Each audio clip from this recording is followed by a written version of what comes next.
않으셔야 되기를 바랍니다. 자, 오늘 하나님의 말씀 사사기 13장 말씀을 여러분과 함께 나누겠습니다. 자, 이제 사사기 13장부터가 삼손에 대한 이야기입니다. 우리에게 너무나 잘 알려진 삼손의 이야기. 이 삼손은 이스라엘의 마지막 사사로 사사기에 등장하고 있습니다. 이 입다를 비롯해서 여러 명의 사사가 죽고 난 다음에 예외 없이 또 이스라엘 백성들은 여호와 보시기에 악을 행합니다. 그래서 여호와께서 다시 그 이스라엘 백성들을 블레셋 민족의 손에 파시는데 이번에는 무려 40년 동안, 우리나라가 일제의 지배를 받던 것이 36년이라고 하는데 얼마나 긴 세월입니까? 이번에는 그 블레셋에 40년 동안이나 지배를 받습니다. 그런데 그때 단 지파 사람 중에 마노아라는 사람이 소라 땅에서 자기 아내와 함께 살고 있었습니다. 그런데 이 마노아의 아내는 안타깝게도 임신을 못하는 여자였어요. 그때 당시에 사람들의 생각에 임신을 못하는 것은 정말 불행한 일이었습니다. 그때는 다산이 하나님의 축복으로 여겨지던. 그런데 어느 날 천사가 그녀를 찾아와서 이렇게 말합니다.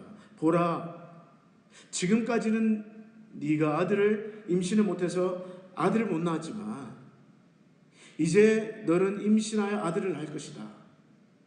그러니 이제부터 조심해서 포도주나 독한 술을 마시지 말라. 부정한 것은 어떤 것도 먹어서는 안 된다. 뿐만 아니라 내가 낳을 그 아들의 머리에 삭도를 대지 말라. 이 삭도는 면도칼과 같은 것입니다. 머리를 까는 칼이에요.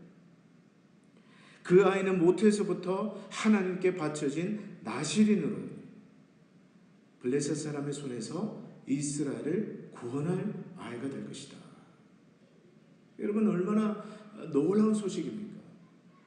그 소식을 듣고 곧장 남편에게로 달려가서 자기에게 일어난 그 일을 남편에게 설명합니다. 그 말을 들은 남편 마노아는 하나님께 이렇게 기도합니다. 주님, 주님께서 보내셨던 그 하나님의 사람을 우리에게 다시 보내셔서 태어날 아이를 우리가 어떻게 길러야 할지 가르쳐 주십시오. 근데 사실 여러분, 이미 그 아이를 어떻게 키워야 되는지 주의 천사가 아내에게 다 말을 해주었는데 남편 마노아는 그 아내의 말을 믿지 못했는지 아니면 자신도 그 특별한 천사의 어떤 메시지를 듣고 싶어 했었는지 여호와께 다시 기도를 하고요. 또 그 응답으로 하나님께서 다시 한번 나타나시는데 이번에는 그 여인이 밭에 혼자 앉아 있는데 다시 주의 천사가 찾아옵니다. 근데 마침 그때 남편이 거기에 없었어요. 그래서 이 여인은 급하게 남편이 있는 곳에 찾아가서 남편을 데리고 와서 그때 마노아가 주의 천사를 보면서 이렇게 질문합니다. 당신이 저번에 내 아내에게 찾아와서 말했던 그 사람입니까? 그리고 지난번에 우리에게 주신 그 말이 이루어지려면 우리가 그 아들을 어떻게 키워야 됩니까? 다시 한 번 더 천사가 그 아이를 어떻게 키워야 될지, 포도주와 독주를 마시지 말게 하고 그 머리에 삭도를 대지 말게 하고 부정한 것은 어떤 것도 먹어서는 안 되고 심지어 포도나무에서 난 열매, 씨나 껍질이나 아무것도 먹어서는 안 된다. 이때까지만 해도 이 마노아는요, 그 주의 천사를 선지자쯤으로 생각했어요. 주의 천사라고 생각하지 못하고 하나님의 사람, 선지자쯤으로 생각했습니다.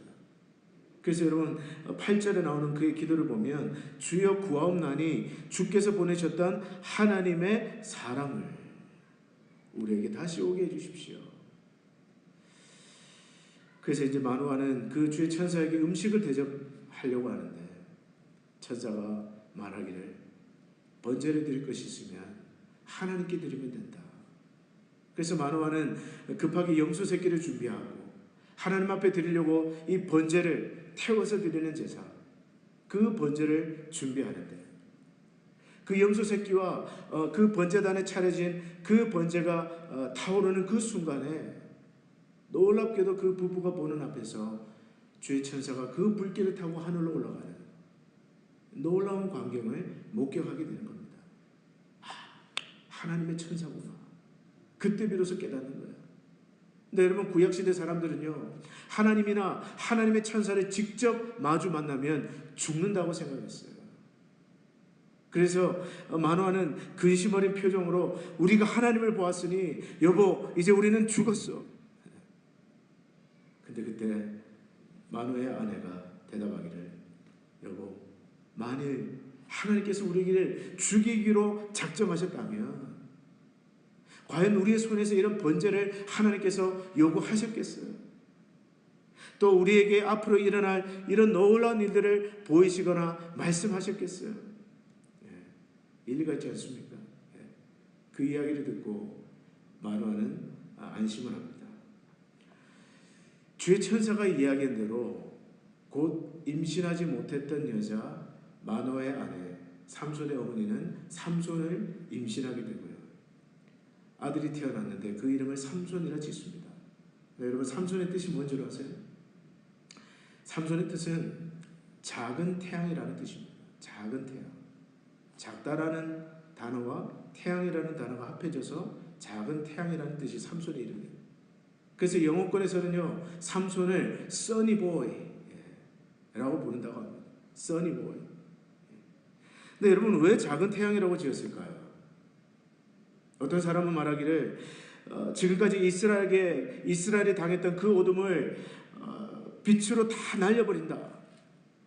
그래서 삼손을 작은 태양이라고 했다라고 말하는 사람도 있고, 또 어떤 사람은 삼손이 태양과 같은 힘을 가졌기 때문에 써니보이다 라고 말하는 사람도 있지만, 많은 성경학자들은 삼손의 이름을 써니보이, 작은 태양이라고 지었던 것은 당시 이스라엘 백성들이 영향을 받고 있던 태양신의 이름을 따서 지었다라고 생각합니다. 왜냐하면 여러분, 삼손의 고향이요, 마하네단이라는 곳입니다. 오늘 여러분 25절에 보면 삼손이 살던 곳이 소라와 에스다올 사이의 마하네단이라는 곳이었습니다. 근데 여기에서 가까웠던 그 베세메스라는 곳이, 이 베세메스라는 단어의 뜻이 태양의 집이라는 뜻입니다. 그리고 한때 태양의 신으로 숭배하던 종교의 중심지 가까운 데서 삼손이 살고 있었다는 거죠. 때문에 여러분, 삼손의 이름을 태양신을 생각하며 작은 태양이라고 불렀다는 자체가 이 사사기 시대 이스라엘 백성들이 얼마나 우상 숭배에 빠져 있었던지, 그 시대가 얼마나 영적으로 타락한 시대였는지를 여실히 보여주는 단초가 되는 거예요. 자, 오늘 우리 사사기 13장을 통해서 하나님께서 우리에게 주시는 메시지 몇 가지를 여러분들과 함께 나누겠습니다. 첫째는 문제를 풀 수 있는 가장 빠른 방법, 그것은 하나님을 찾는 것이다. 오늘 문제를 풀 수 있는 가장 빠른 해답은 하나님께 돌아가는 것이다. 하나님을 찾는 것이다. 이것이 첫 번째 교훈입니다. 우리 1절을 다시 한번 해보겠습니다. 1절 말씀 우리 다 같이 한번 읽겠습니다. 시작. 이스라엘 자손이 다시 여호와의 목전에 악을 행하였으므로 여호와께서 그들을 40년 동안 블레셋 사람의 손에 넘겨주시니라. 여기 여러분 펜 있으시면 40년에다가 동그라미를 한번 쳐보시기를 바랍니다. 여러분, 사사기에 기록된 이 역사 중에 여러분, 그 이스라엘 백성들이 많은 이방 민족의 지배를 받았지만 가장 긴 지배를 받았던 것이 바로 삼손의 때예요.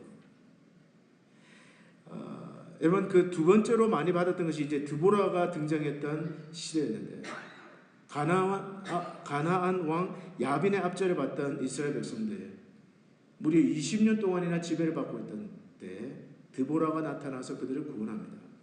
그런데 지금 이스라엘 백성들은요, 무려 2배가 넘는 40년 동안, 40년 동안, 얼마나 오랜 세월입니까? 우리 교회 역사가 40년 아닙니까? 40년 동안 이 이방민족의 지배를 받은 거예요. 블레셋 사람의 지배를 받은 거예요. 여러분, 왜 40년일까요?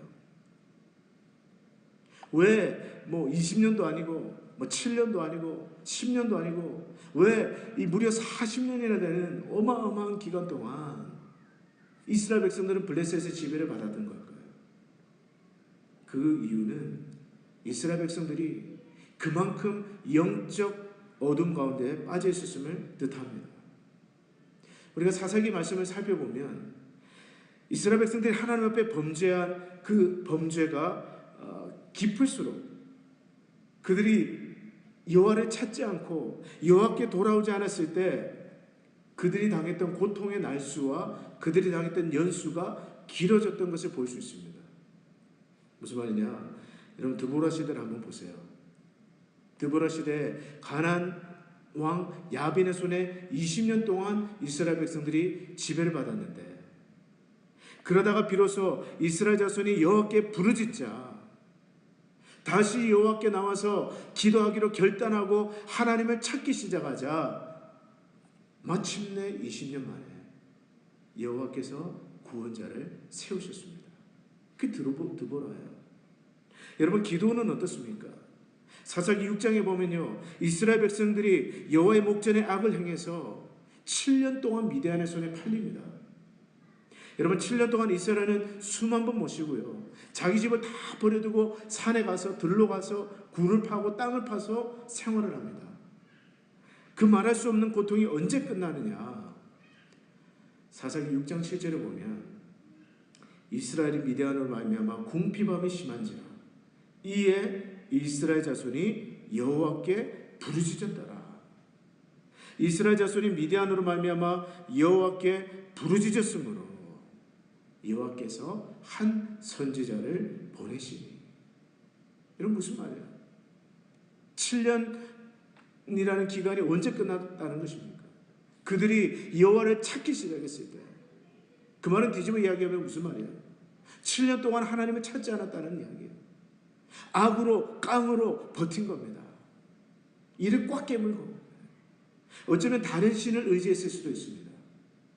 그러나 이것도 안 되고 저것도 안 되고 이래 봐도 안 되고 저래 봐도 안 되고 다시 그들이 여호와 앞에 결단하고 하나님을 찾기 시작할 때 마침내 하나님이 일하기 시작하셨다는 거예요. 입다 시대도 마찬가지예요. 우리가 지지난 시간에 살펴본 것처럼 사사기 10장에 보면요, 여호와께서 진노하셔서 이스라엘을 암몬 자손의 손에 파셨습니다. 암몬에게 지배를 받습니다. 몇 년 동안요? 18년 동안. 그런데 그 억압이 언제 끝나느냐?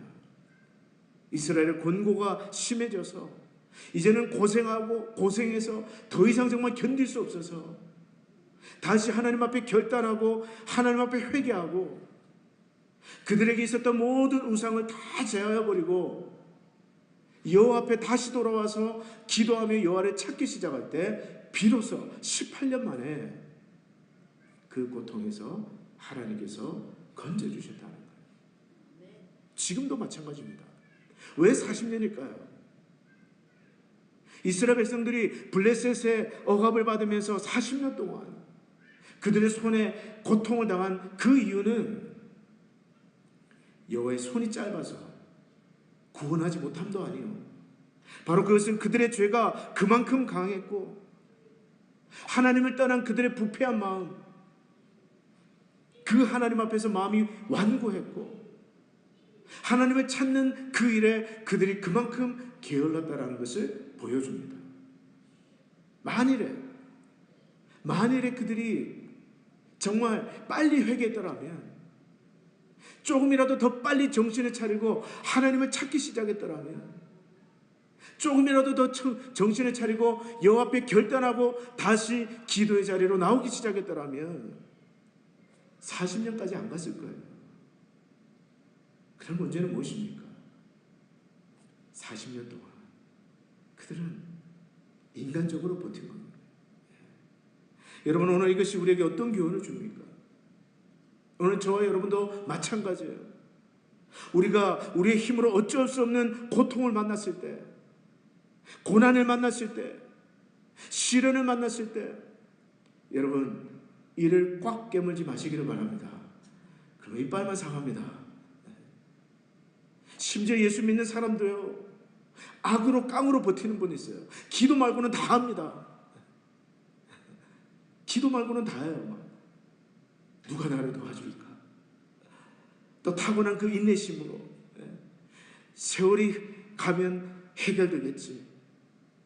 이스라엘 백성님 세월이 가면 해결되지 하다가 지금 40년을 허송세월을 한 겁니다.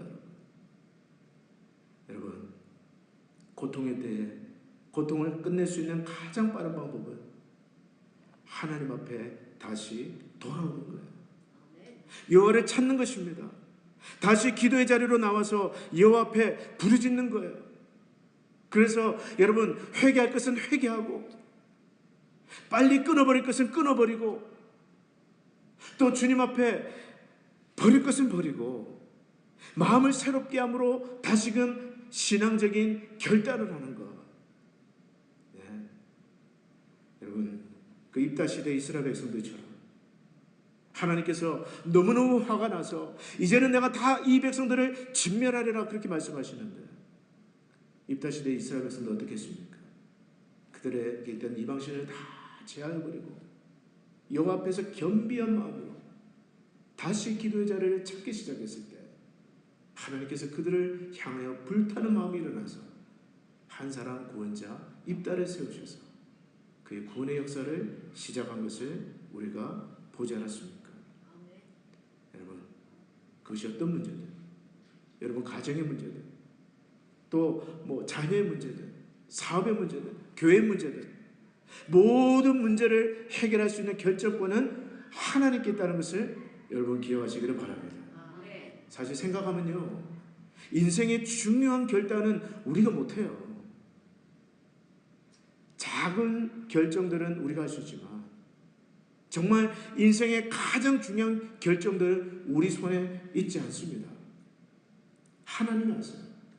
그 사무엘상 2장 6절에서 8절을 보니까요, 여호와는 죽이기도 하고 살리기도 하시며 스올에 내리기도 하시고 거기에서 끌어올리시기도 하는도다. 여호와는 가난하기도 하시고 부하기도 하시고 낮추기도 하시고 높이기도 하시는도다. 가난한 자를 진토에서 일으키시며 빈궁한 자를 거름더미에서 올리사 귀족들과 함께 앉게 하시며 영광의 자리를 차지하게 하시는도다. 이 모든 일들을 누가 결정하신다고요? 하나님이 하신다는 거예요. 때문에 여러분, 문제를 빨리 풀려면 우리는 하나님을 찾아야 됩니다. 하나님 앞에 나오셔야 됩니다. 왜요? 하나님은 죽이기도 하시고 살리기도 하시고 낮추기도 하시고 높이기도 하시고. 요셉 보세요. 한순간이잖아요. 한순간. 고난은 길어도 응답은 한순간이에요. 때문에 여러분, 기도를 쉬는 기간이 길어지면 길어질수록 고통은 끝나지 않습니다. 우리가 영적 방황이 길어지면 길어질수록 여러분, 시간이 해결해 주는 게 아니에요. 한번 따라서 하겠습니다. 시간이 해결해 주는 것이 아니라 기도가 해결해 줍니다. 여러분 믿습니까? 네. 시간 간다고 해결되는 거 아닙니다. 네. 오늘 이제나 저제나 하다가 지금 이스라엘 백성들 40년을 허송세월을 했어요. 시간이 해결해 주는 게 아닙니다. 하나님이 해결해 주세요.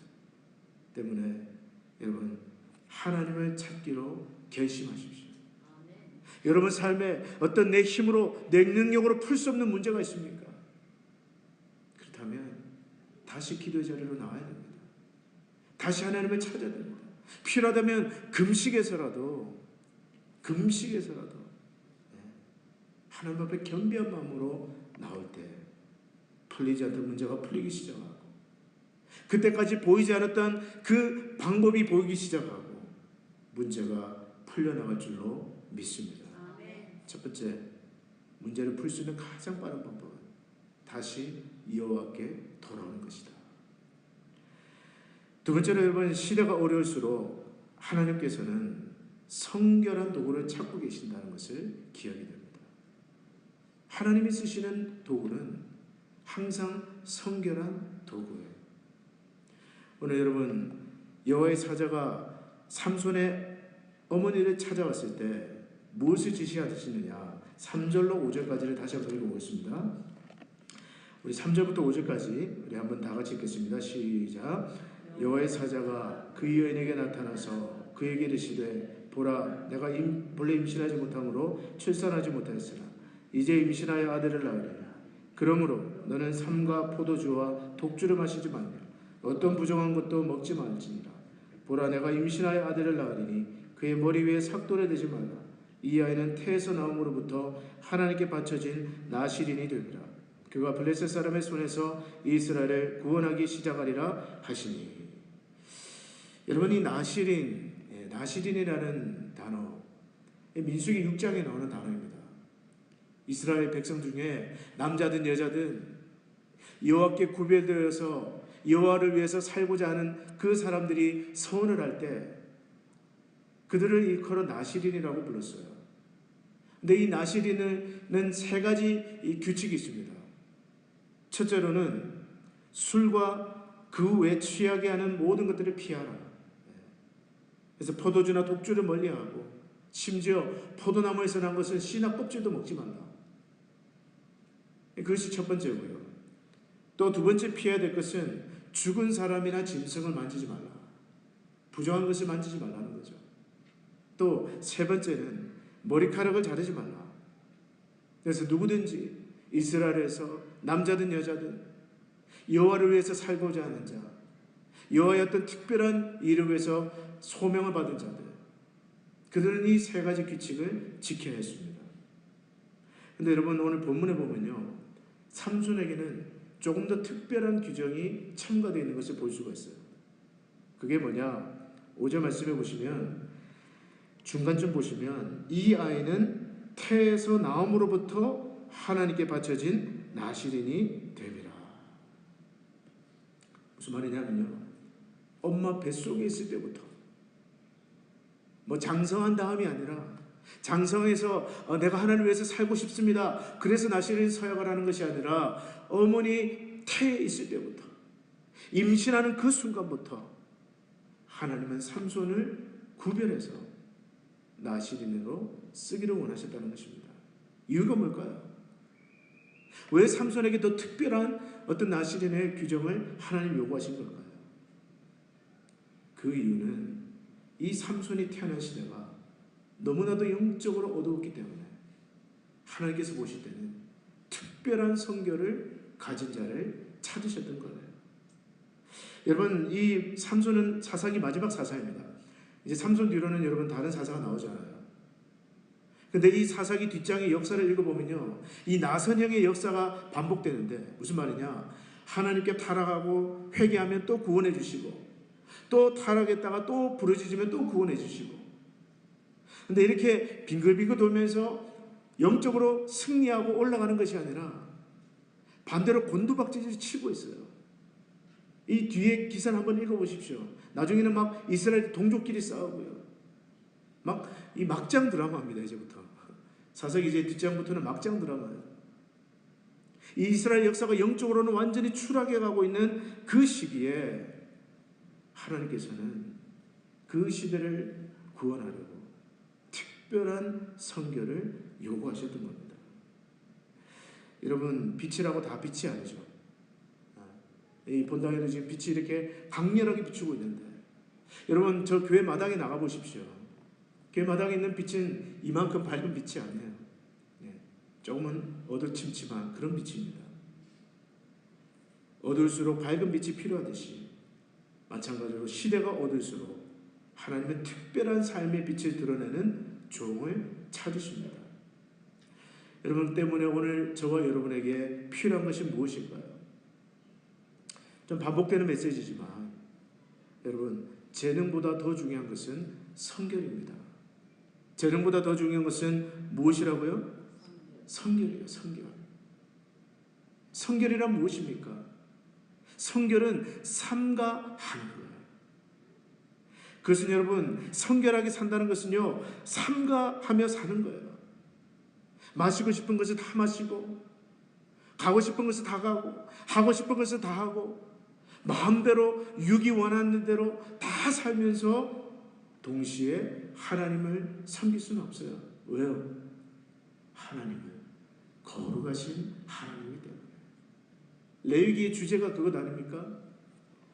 내가 거룩하니 너희도 거룩하라. 다시 말해 성결하라는 것입니다. 여러분, 그렇습니다. 구원은 여러분 우리가 은혜로 받습니다. 그러나 여러분, 저와 여러분이 또 우리 교회가 하나님의 영광을 위해서 이 시대에 밝은 빛이 되기를 원한다면 무엇보다 저와 여러분들에게 요구되는 것은 성결이에요.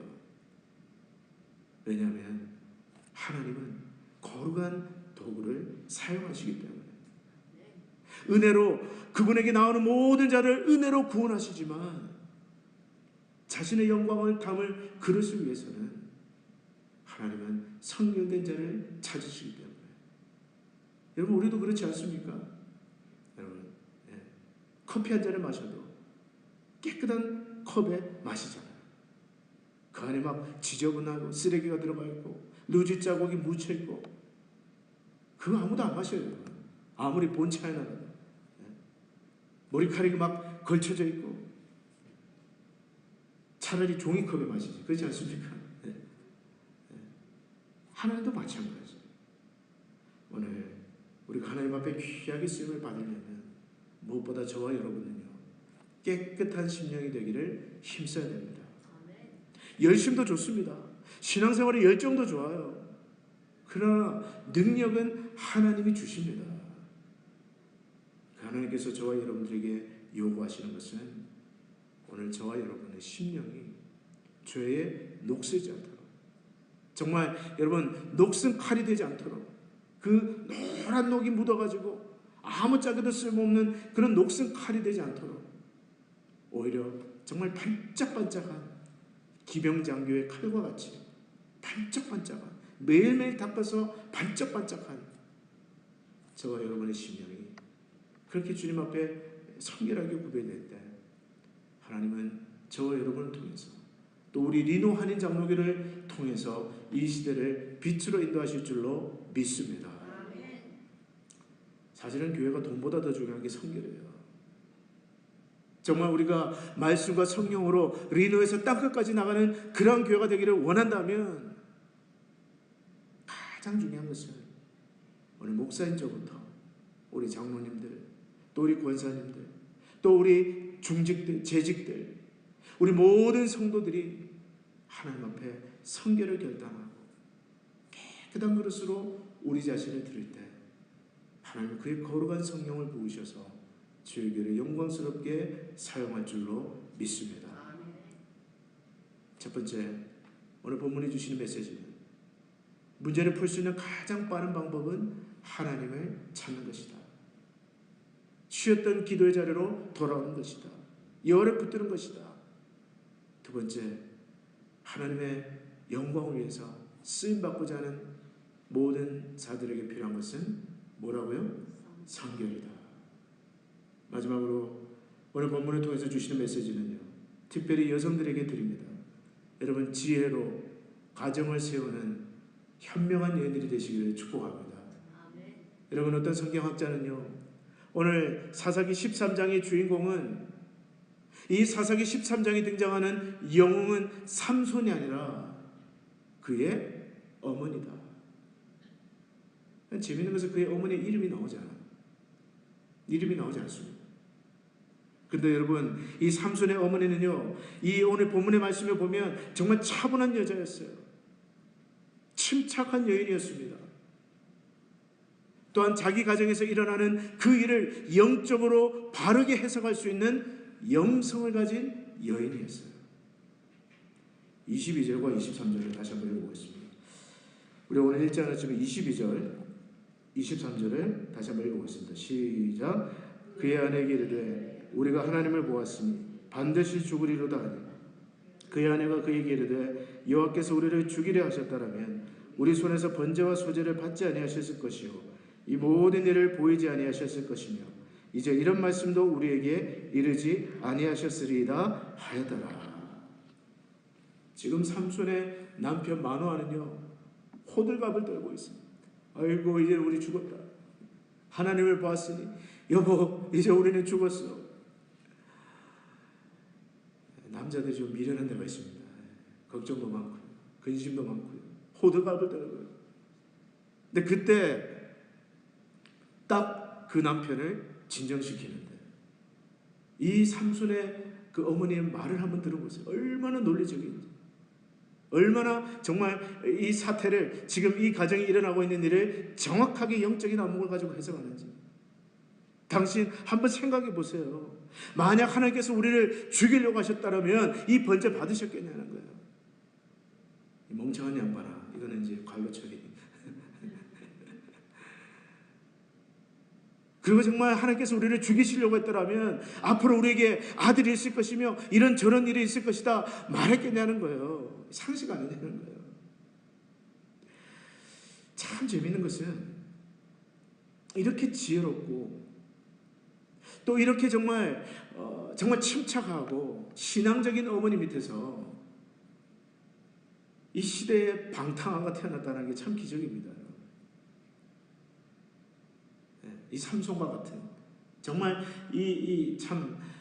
참 그런 어리석고 정욕의 어떤 메인 이 들나귀와 같은 그런 어떤 삼손이라는 아들이 나타났다는 거 보면 하나님이 하신 일을 다 몰라요. 평생 정말 주님을 잘 섬기고 여호와를 경외하고 눈물로 새벽을 깨우는 그런 분들 밑에서도 방탕한 아들이 나올 수 있다. 그러나 여러분 적어도 삼손에게는 이런 말씀에 대한 분별력이 있는 어머니를 두었다는 것은 복입니다.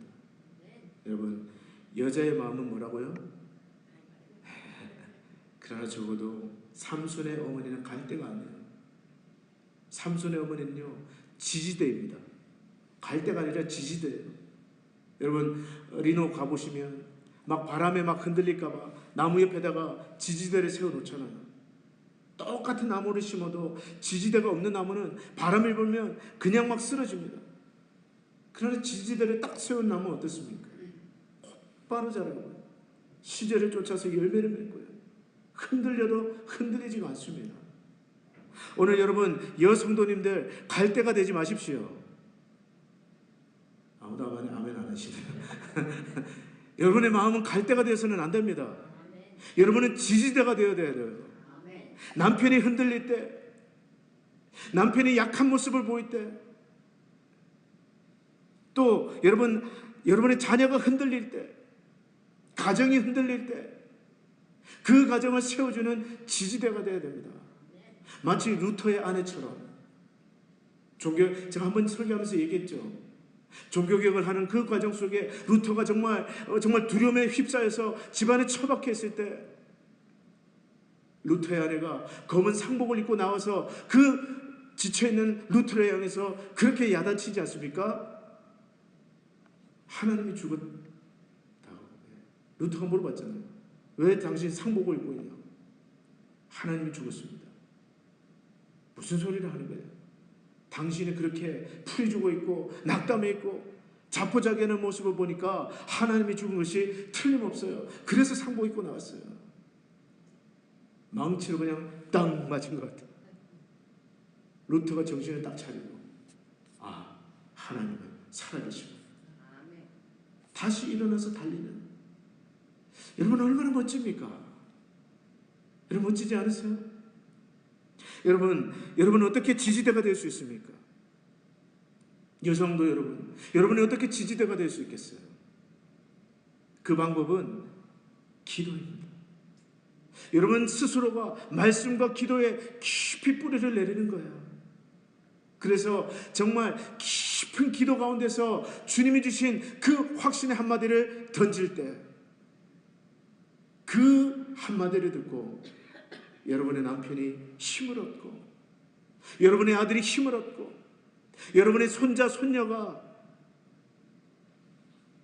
힘을 얻고 여러분의 가정이 바로 세워지게 될 줄로 믿습니다. 많은 말이 필요 없어요. 공부를 많이 할 필요도 없어요. 여러분 비록 많이 배우지는 못할 수도 있고요. 학문이 짧을 수도 있습니다.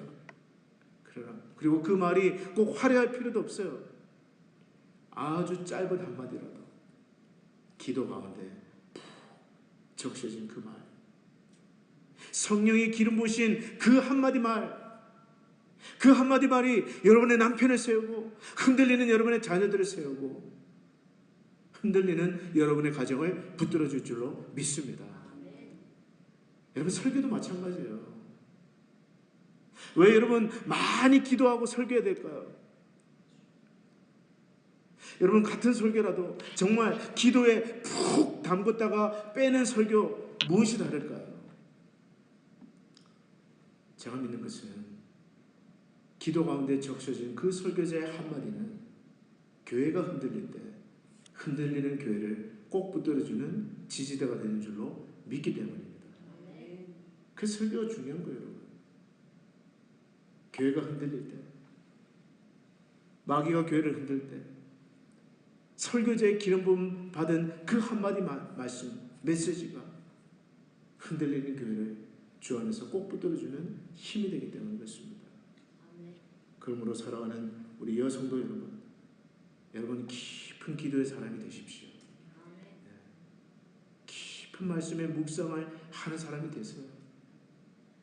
그리고 그 깊은 기도 가운데 끌어올린 성령의 기름 부음 받은 그 한마디로 여러분의 남편을 세우고 자녀들을 세우고 손자, 손녀들을 세우고 또 심지어 나아가서 교회를 세우는 그런 능력의 종들이 되기를 축복합니다. 우리 권사님들도 마찬가지. 교회가 흔들릴 때 여러분 기도하는 분들은 다릅니다. 깊이 기도하는 가운데 딱 한마디, 하나님이 하십니다. 하나님 살아계십니다. 그런 능력의 말로서 지친 목회자들을 붙들어주고 또 낙담해 있는 성도들을 붙들어주는 믿음의 어머니들 될 줄로 믿습니다. 오늘 말씀했습니다, 여러분. 문제를 풀 수 있는 가장 빠른 지름길은 하나님께 돌아오는 것입니다. 다시 예배 자리로 돌아오는 거예요. 다시 쉬었던 기도를 시작하는 것입니다. 두 번째로 오늘 저와 여러분들에게 필요한 것은 성결이에요. 무엇보다 열정도 좋고 재능도 좋고 뭐 아이디어도 좋지만 그러나 무엇보다 하나님 앞에서 나 자신을 녹슬지 않는 그런 성결한 도구로 구별할 수 있기를 바랍니다. 마지막으로 기도와 말씀에 깊이 뿌리 내림으로 말미암아 흔들리는 가정을 붙들고 흔들리는 교회를 붙드는 믿음의 성도들 될 수 있기를 축복합니다. 이 시간 같이 한번 기도하겠습니다.